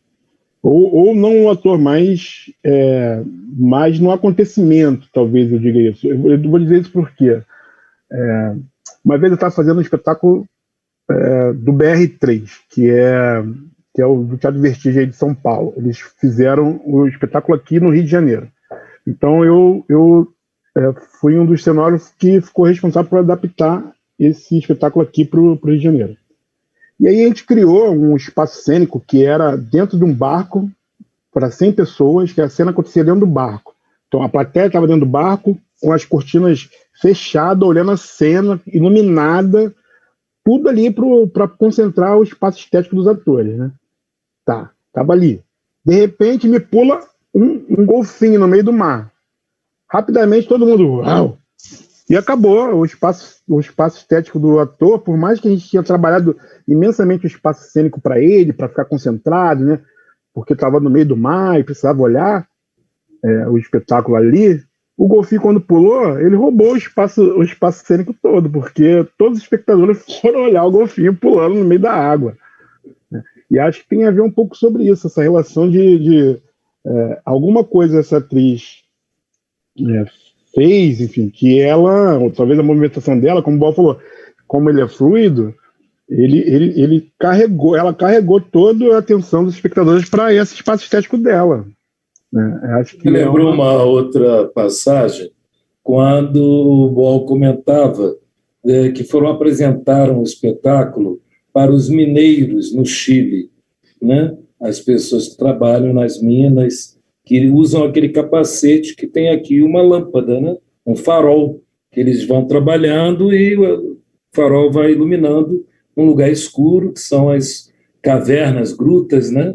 Onde eles extraem o minério. E aí eles estão apresentando de noite, né? A luz era de tarde, a luz começa a cair, e aí eles têm uma ideia maravilhosa. O pessoal do teatro pediram para que cada mineiro acendesse a sua lâmpada, né? Acendesse, porque iria iluminar o espetáculo. E aí está rolando lá o espetáculo, com aquela iluminação dos capacetes, rolando numa boa. Só que aí o Boal começou a perceber que, dependendo da cena, todo mundo virava para um lado, e se a cena fosse fraca, ele sabia que o ator não estava indo muito bem, porque as luzes iam cada uma para um lado, ia para o chão, o capacete virava para o lado, acendia um cigarro, e aí ele percebia que também se desconstruía esse espaço estético, iluminado pelo espectador, né? Porque o espetáculo estava, digamos assim, mais ou menos, ou aquele ator não estava conseguindo, né, manter esse fenômeno do espaço estético. Só uma passagenzinha que eu acho que ilustra também, né, muito bem, e foi contada pelo Boal. Isso aconteceu no Chile. Maravilhoso. E em relação à geladeira, né, é um pouco sobre o que ele fala do objeto transformado. É preciso você repensar o que essa geladeira significa em cena, né? Criar metáfora em cima dela. Então é ótimo você pensar nessa metáfora da corrente, e aí o espectador fica pensando sobre, né? Porque se tratar uma geladeira, é uma geladeira, acabou. Se tem uma geladeira acorrentada, que vai ser arrastada, qual é o tamanho dessa corrente? Essa corrente que cor? É vermelha? É amarela? Por que ela é dessa cor? Então eu, enquanto espectador, fico pensando, por que tem uma geladeira de um tamanho maior do que o normal? Ou menor do que o normal? Por que ela está acorrentada? Pô, mas por que aquela corrente é vermelha? Sabe? Por que ela está presa no pé da personagem? Aí eu começo a pensar sobre. Eu gosto muito de pensar sobre espaços, esses espaços que eu chamo de espaço aberto, né? Aberto para justamente ser projetado em memória e imaginação, subjetividade de quem está assistindo. Se você pega lá, como ele fala lá, da imagem simbólica, se essa imagem é simbólica e ela em si já carrega toda a informação, ela perde força. Sabe? Se você faz uma peça sobre o amor e coloca lá um coração, somente um coração vermelho, tá falando, é amor, já sei que é amor, já me desinteressei. Agora, se você ressignifica o que é esse amor, mas essa peça está falando de amor para quem? Amor de homem para homem, de mulher para mulher, amor de homem para mulher, de homem para bicho. Acho que pensar sobre a subjetividade da cena que é interessante enquanto metáfora. É isso que o Boal propõe, né? De que essa imagem não seja só simbólica, né? E aí tem vários outros fatores para a gente pensar sobre espaço. Essa imagem que você colocou, essa geladeira está no mesmo plano do ator? Está num plano acima? Está no centro? Está no lado? Então tudo isso é lido enquanto espaço cênico. E enquanto espaço estético, a relação do ator com esse objeto também. O Caixa, eu não sei se mais alguém quer se colocar, vou pedir até a Simone, que ela geralmente acompanha e traz para a gente, né? Se tiver alguém, se dá um toque, Simone. Mas eu queria também somar que as opressões, né, o opressor principalmente, ele também tem essa noção da cena, do cênico, né, dos objetos, dessas correntes. E ele as coloca de forma muito invisível. Às vezes, aquela cadeira do pai, né, em frente à TV ou na mesa de jantar, e que, às vezes, você vai num banco, né, porque que a mesa do cara que você vai pedir empréstimo é gigante, você está sentado pequenininho e a cadeira dele é aquela cadeira, né, do poderoso. E em exercícios, né, você pode também aprender a dominar esses espaços de poder, esses espaços, né, que você pode, dependendo de como você se coloca, você pode ou não continuar oprimido ou quebrar esta repressão, né, e a opressão. Só que dando também a importância, né, de nós dominarmos, conhecermos os espaços e como eles atuam sobre nós. Só uma notinha. Rico, eu tenho a Célia aqui que está querendo fazer uma pergunta. Não sei se ela vai perguntar, ela colocou aqui no chat. Ela está por aí? Oi, estou aqui. Ótimo. Então, é que eu acho que a minha pergunta já foi um pouco respondida, assim, né? Porque pelo texto ali do Boal para Ellen, né, naquele e-mail, eu entendi que que o espaço estético cênico, né, na definição do Boal ali, eles são diferentes, mas eu fiquei imaginando se eles podem se sobrepor, porque quando o ator sai daquele espaço onde ele estava contando a história, onde ele estava fazendo aquela referência da cadeira e tal, e ele vai para, digamos assim, para aquele espaço cênico, que é um espaço que tem um cenário, se esses espaços não se sobrepõem. Ele responde Obrigada. Um pouco lá, né? Ele responde por isso que eu acho que... E ele já fala um pouco sobre isso, né? Que ele não se mistura, mas estão juntos ali, coexistindo, né? É muito interessante. Caixa, depois você pode falar. O William também. Eu estou passando na frente de alguém, desculpa. Tá, não, William, eu só ia, na verdade, eu só estava observando se você tinha feito também não é nenhuma pergunta, né, mas na verdade você colocou algo no chat que fala se tem a ver com a teoria da recepção, aí eu queria saber se você quer complementar, quer perguntar outra coisa. Já era outra coisa, não, essa questão que ele coloca do olhar, né, só para pegar essa questão anterior, mas era outra questão que eu pedi para o Cachalote falar. É mais uma questão, né, que tem a ver com os estudos da recepção, da teoria da recepção, né, o Boal, ele é aquele velho ditado popular, beleza está nos olhos de quem vê, né, então tem a ver com essa construção, né, que é projetada do espectador, do espectador depois, naquilo que é colocado, mas diante disso também, já pode virar uma questão, que não era uma questão, como é que a gente trabalha, Cachalote, em termos de construção, para que a gente seja objetivo naquilo que a gente quer dizer, porque muitas vezes o feito, né, como o próprio Boal fala no texto, eu quero fazer uma coisa, quero demonstrar, eu não era um motorista, nunca aprendi a dirigir na minha vida, né, e aí de repente eu faço um negócio que tão mal elaborado, tão mal acabado, né, e aí o detalhe, para quem trabalha com isso, você nas suas oficinas ali nos laboratórios, né, que eu fiz com você ali no CTO, você sempre trabalhava essa questão do porquê, né, por que essa cor, por que essa forma, por que esse objeto, que às vezes a gente faz uma mistura tão grande de coisas, achando que a gente está revolucionando, fazendo uma coisa do absurdo, e não tá comunicando, não está provocando aquilo que eu desejo provocar. E aí depois, se você puder falar do espaço para o drama e do espaço dramático, a diferença. Sim. A gente vai ler mais um outro pedaço do texto que ele fala sobre isso. Obrigado. É difícil controlar isso, né? Porque, como ele fala, tá na recepção. Muito disso está na recepção. É claro que a gente, enquanto cenógrafo, enquanto criador de imagem, né? A gente tenta, não sei se fechar, mas concentrar a ideia para que ela não fuja. Mas como ele já fala, assim, a imagem é polissêmica. É impossível você conseguir falar isso é isso, a não ser que você use uma imagem simbólica. Eu acho que isso nem é o desejo.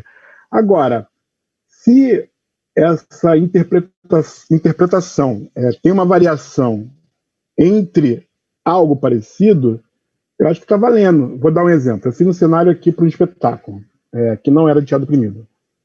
Então, para mim, na minha pesquisa, era o espetáculo A Corrente de Eleia, do grupo Ciclomático, do qual eu faço parte. Então, era um espetáculo que falava sobre tortura e falava sobre... E aí tinha dúvida se a personagem estava tendo alucinação ou não.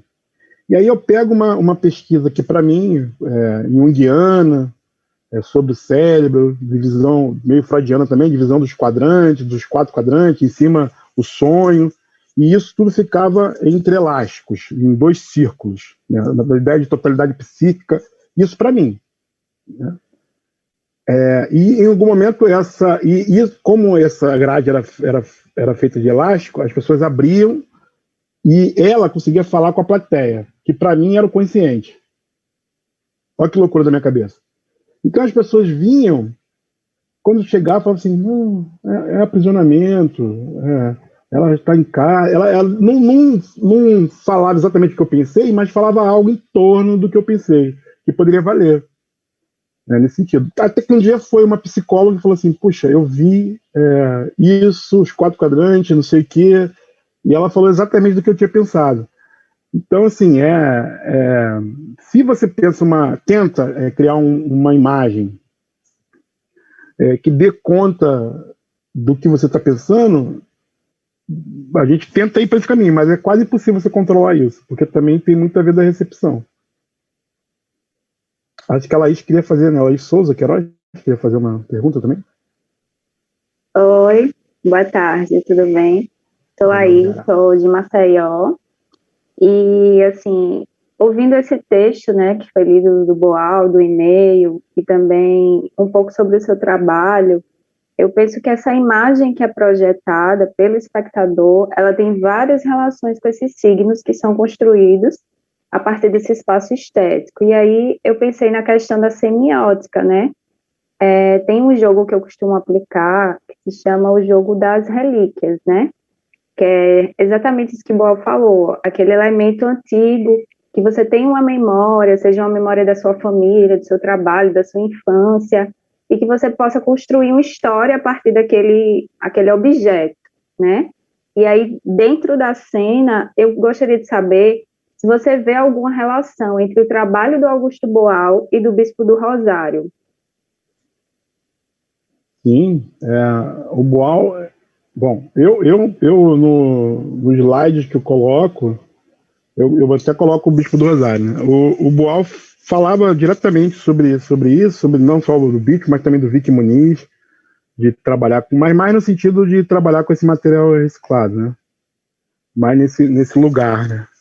Acho que a questão então, do Bispo não sei, dessa tomada de consciência do que estava produzindo, né? Fala, Liz. Isso.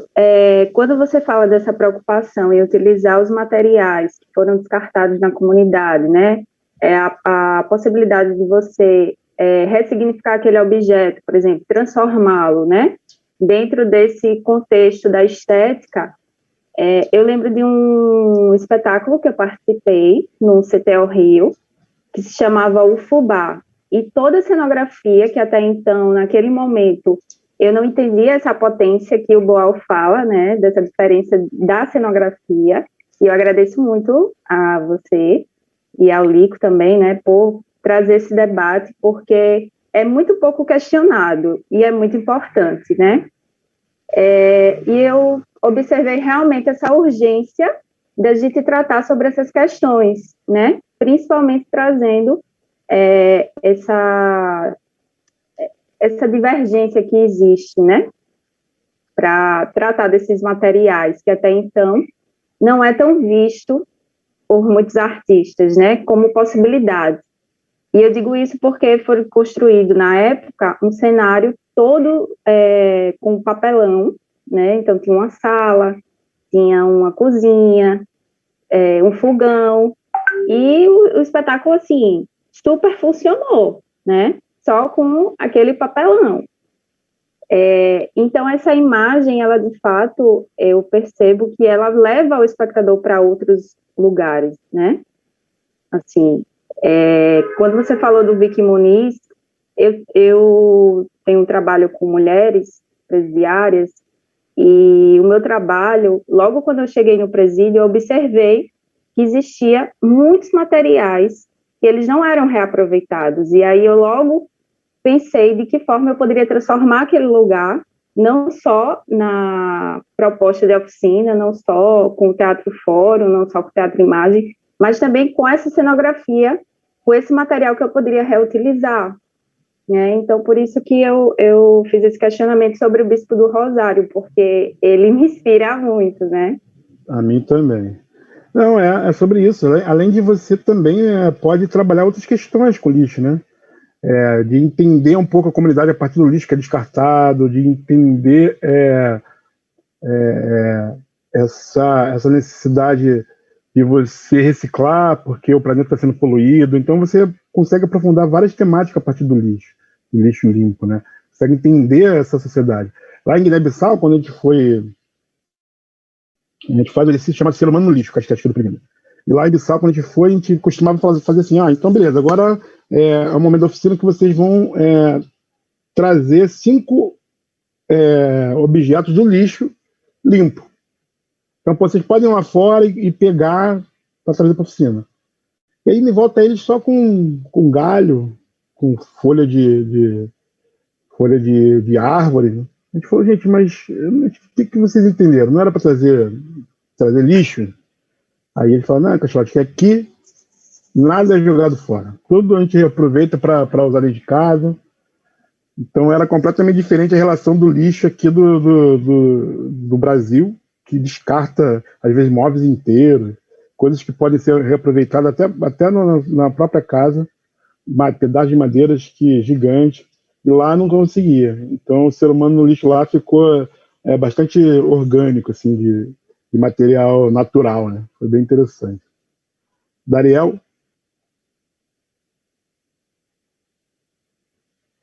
É Dariel agora? Não sei quem está controlando isso. Porque o Dariel está com a mão levantada. Que o mouse é Dariel, sim. Eu não estava conseguindo ligar o microfone. E só para aproveitar aqui, vou trocar figurinha com a Laís depois. Gostei muito de saber que ela trabalha na penitenciária feminina, mas vamos para o Dariel, que é a vez dele conversar, dialogar com vocês. E bem rapidinho, Simone, se não tiver mais ninguém, a gente vai começar a fechar o dia de hoje, tá? Sim, por enquanto não tem, não. Eu vou só dar uma olhada no celular para ver se tem. Então, Dariel, eu mostro mais um pedacinho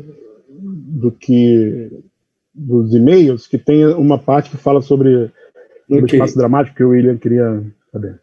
Então, Dariel, e depois o Luana lê de novo o e-mail. Vamos lá. Olá. Estamos ouvindo? Sim? Tá. Pronto. Olá, Caixa. Olá, essa pergunta, enquanto a reflexões, pensando no contexto de hoje, não, e o desafio do teatro legislativo, o teatro constituinte aqui, por exemplo, e como é que o processo estético e o espaço cênico também vai se modificar em algum sentido agora com a virtualidade. Né? Como é que você está vivendo esse processo, essa experiência do TO para a virtualidade, essas contradições, é teatro, não é teatro, mas que pode ser uma nova linguagem, com novas potências e limitações também. Então, o que você acha, Caixa, como está vivendo essa transição? Acho momentânea, não? Porque também, por exemplo, eu estou na luta antimanicomial e não todo mundo trabalha com a virtualidade, então também é um público-alvo específico, né? Mas também tem uma potência gigante.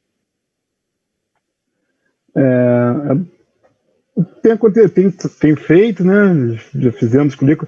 O que acontece é que esteticamente esse teatro já nasce meio híbrido, né? Um pouco cinema, um pouco, não sei se dá para nomear cinema, mas então rapidamente a gente cria o espaço estético. Acho que é possível aqui, né? Agora, por exemplo, o espaço estético está comigo, mas se todo mundo liga o microfone e começa a falar, meu espaço estético se dilui aqui, né?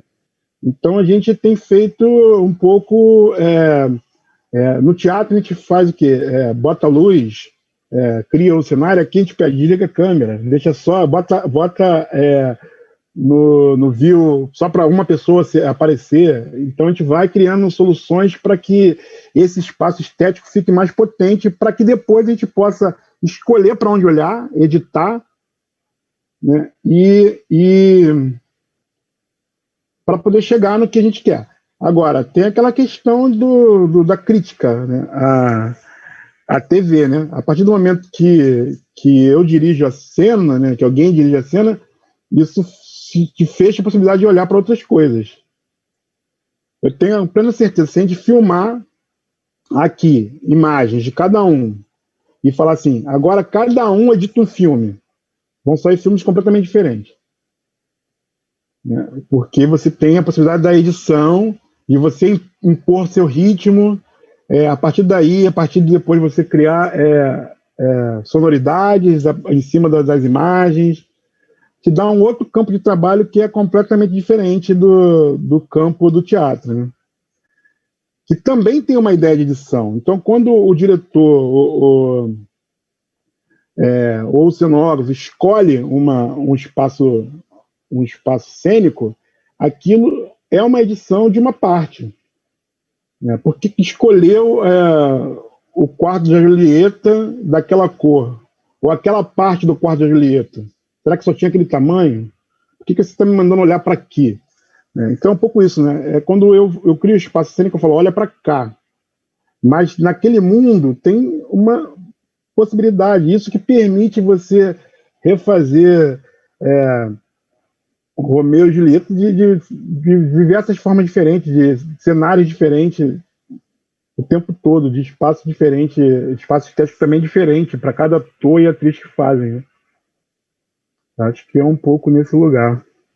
Ok. Rafael, você pode projetar, então, a parte do e-mail que estava lá, o Flávio. Luana, você pode ler para a gente, por favor? Sim.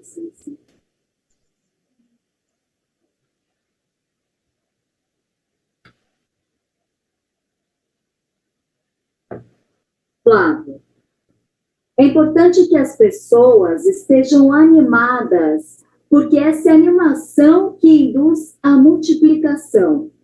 Em todos, mas neste projeto, do ponto a ponto, mais do que nos demais. É fundamental que a alegria dos estagiários...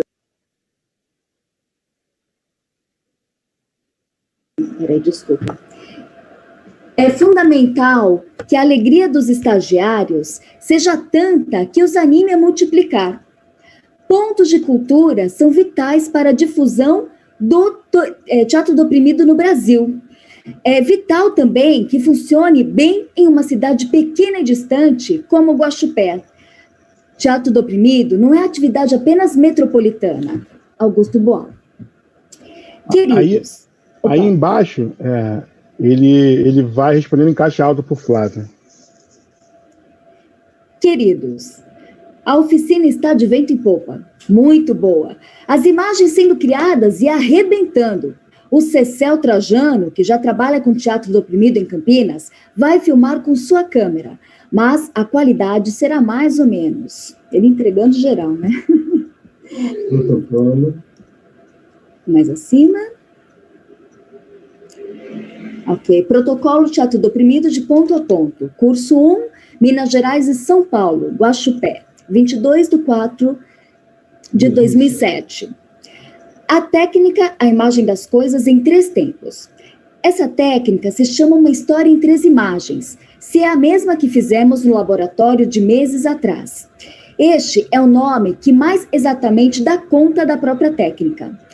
Traz um outro sentido e significado ao espaço dramático.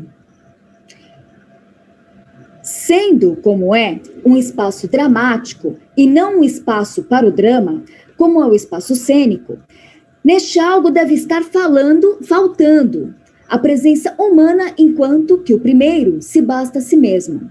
O ser humano já esteve presente. Os 2 grupos produziram imagens tão bonitas e impactantes que conseguimos ver toda a história contada. Aos poucos, o grupo entende o poder e as diversas leituras que imagem podem produzir. Fizeram fotos? Como o grupo é de poucas pessoas, há espaço para conversarmos assuntos como a maiêutica, tem um I, revisitarmos o teatro essencial, autoridade e autoritarismo e outros temas que consideramos importantes. Estou pensando em explicar a árvore do teatro do oprimido para que entendam melhor todo o universo da metodologia. No programa original, a dramaturgia vinha somente no terceiro dia, depois de terem contado as histórias.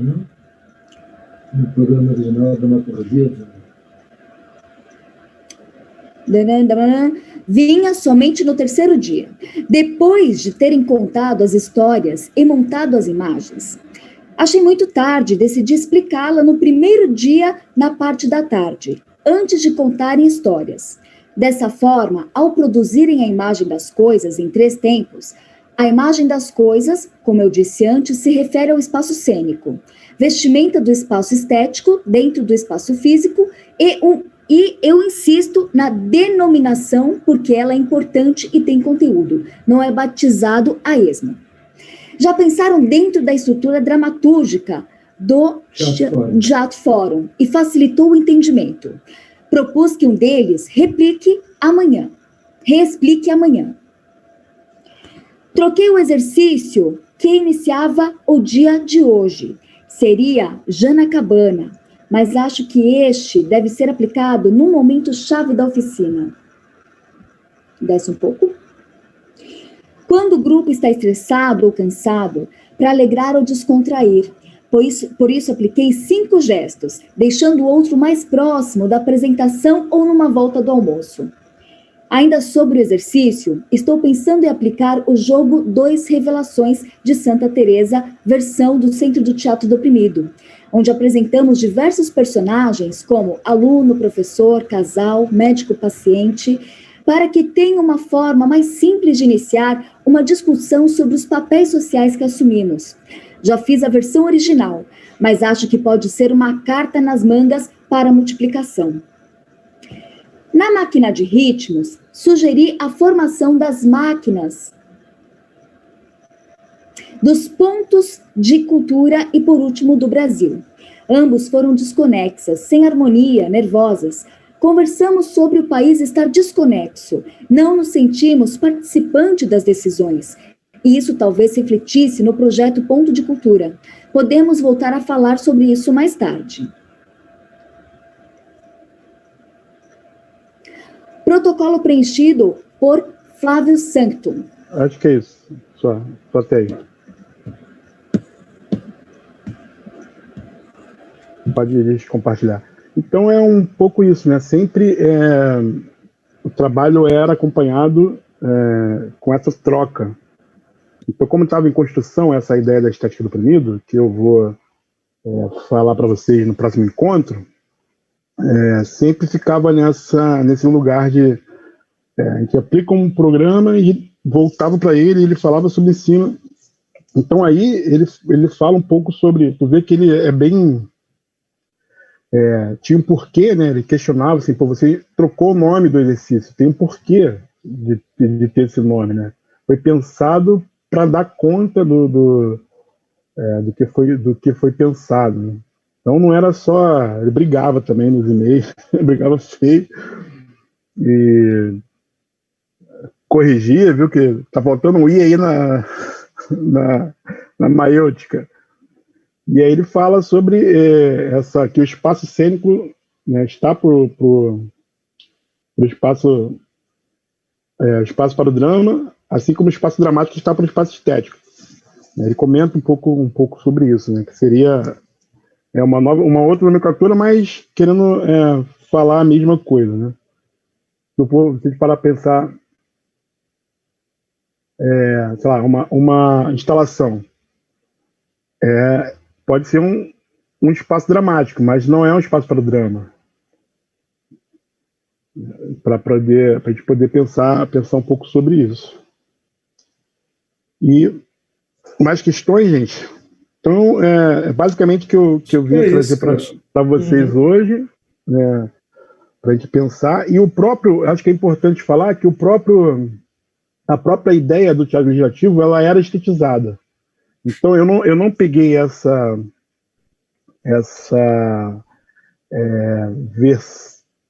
na época do mandato, mas eu vi muitas sessões simbólicas do teatro legislativo. Então, eles chamavam de sessão solene simbólica.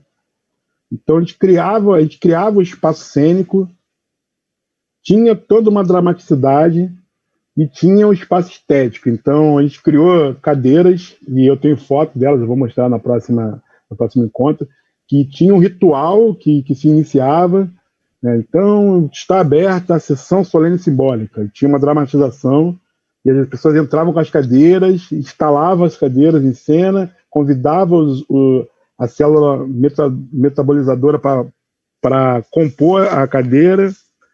Então, era toda uma sessão estética. Então, a votação era a partir de cartões amarelo, vermelho e verde. Então, amarelo abstém-se, vermelho sou contra e verde sou a favor, se eu não me engano, não é isso? Sim, sim. O Olivar vem aí depois para falar exatamente da célula metabolizadora.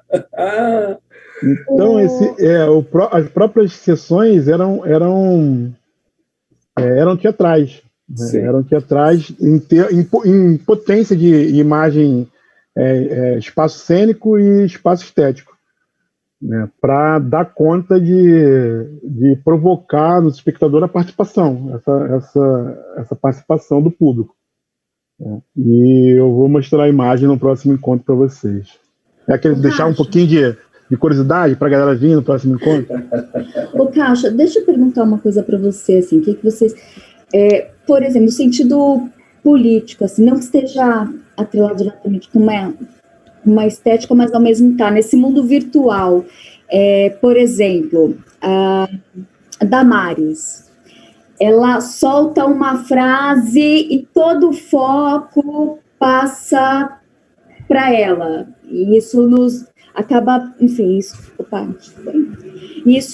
a gente acaba ficando um pouco, deixando de dar atenção a outros acontecimentos que estão, né, no nosso contexto político. Nós poderíamos considerar isso um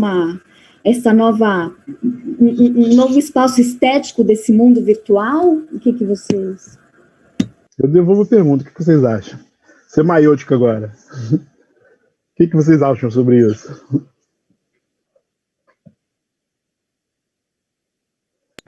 De alguma forma... Ajuda, gente, ajuda. Ela domina. Fica para o próximo capítulo, na próxima segunda-feira, então, já que ninguém se colocou. O que vocês acham? Dou-lhe uma, dou-lhe duas? Bem... Eu acho que todo mundo ficou refletindo um pouco sobre a próxima mesmo. Maravilha. Mas o Nico deu uma pista lá atrás, né? Ele falou assim: o opressor também entende sobre teatralidade, sobre espaço estético, né?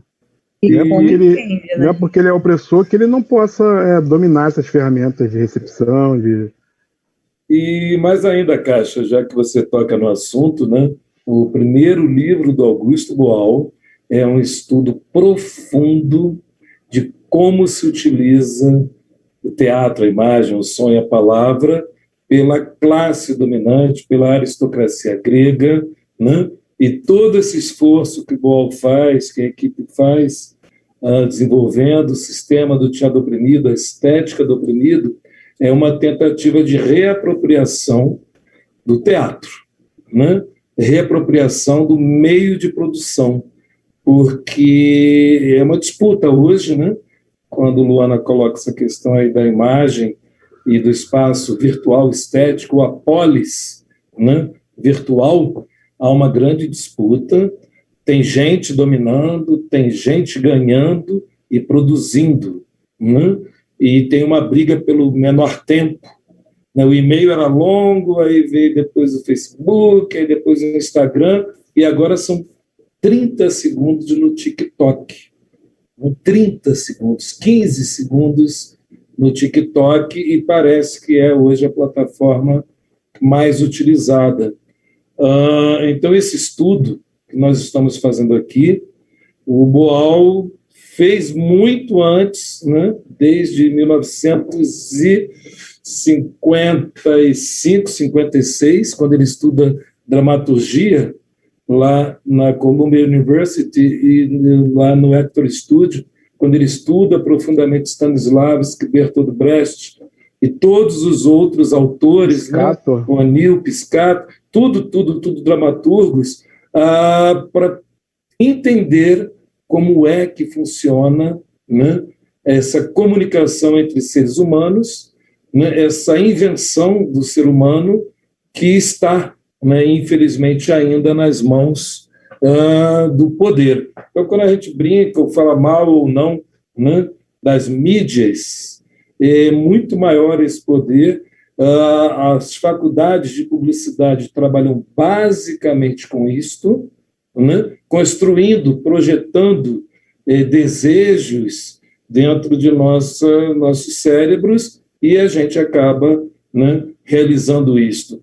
Na história, infelizmente, nós temos vários exemplos, né, desde como os nazistas fizeram para dominar um país, dominar parte do mundo, vender ideias a Hollywood e, atualmente, esse governo que tenta, né, vender uma ideia negacionista.